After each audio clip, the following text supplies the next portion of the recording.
Thank you for joining me for another MIT xCHANGE video. At the MIT xCHANGE, we are the future of currency. Now in the App Store, check us out on mobile. Limited time special offer. Sign up now for some free productivity apps.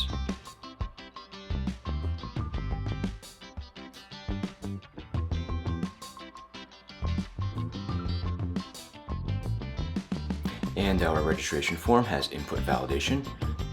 Submit button starts off disabled. Name, email, and password cannot be blank.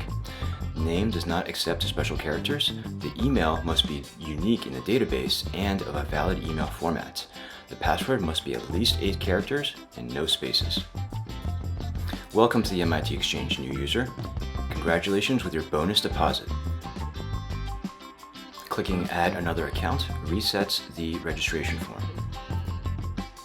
Clicking Log Out clears the session storage and logs out the current user. Welcome back, existing user. MIT xCHANGE authenticates login credentials against user data in the database. A successful login will notify the user of their username, account number, and balance. Once logged in, the user can make deposits. Deposit button starts off disabled, and there are optional deposit notes.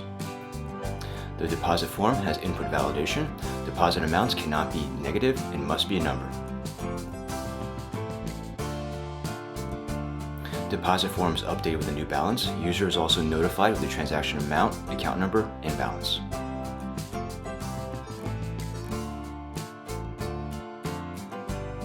The withdrawal form also has input validation. The withdrawal button starts off disabled. The amount cannot be negative and must be numbered. A successful withdrawal updates the withdrawal form with a new balance and notifies the user with their account number, transaction amount, and current balance. xCHANGE accounts also come with overdraft protection. Withdrawal amounts greater than the balance will not be permitted.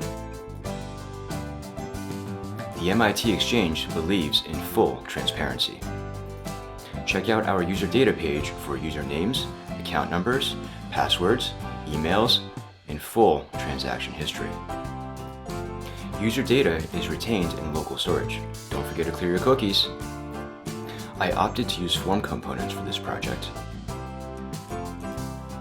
This applied to the Create Account form, Login form, as well as transaction forms.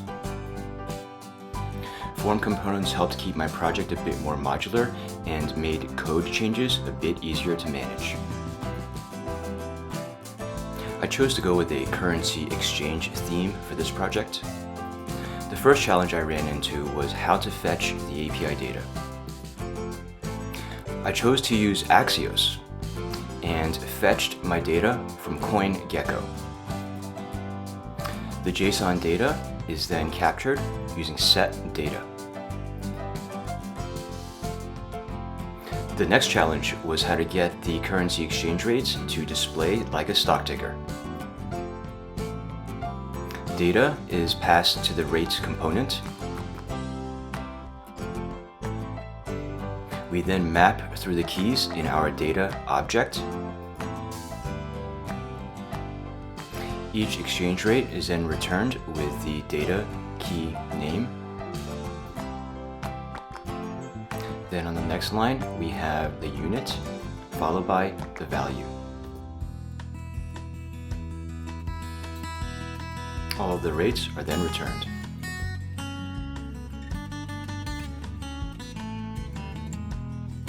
Further down in the exchange component is where we check for the presence of data. If data is present, we return all of the rendered exchange rates. If data is null, it notifies the user to please wait. To continue on the exchange theme, I wanted to add a currency calculator. The properties necessary for each exchange rate are passed to the select component. We then map through each key in data. Then return each option with the key value, unit, and name.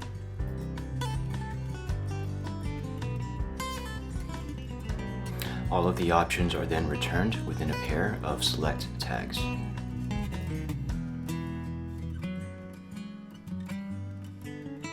Next, we have the calculator component. It starts with a collapsible button to open or close the currency calculator.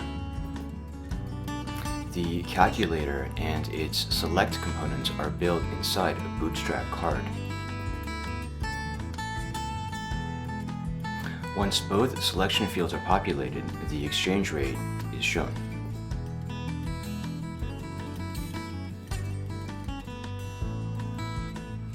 And let's plug in some numbers here and see the currency calculator go to work.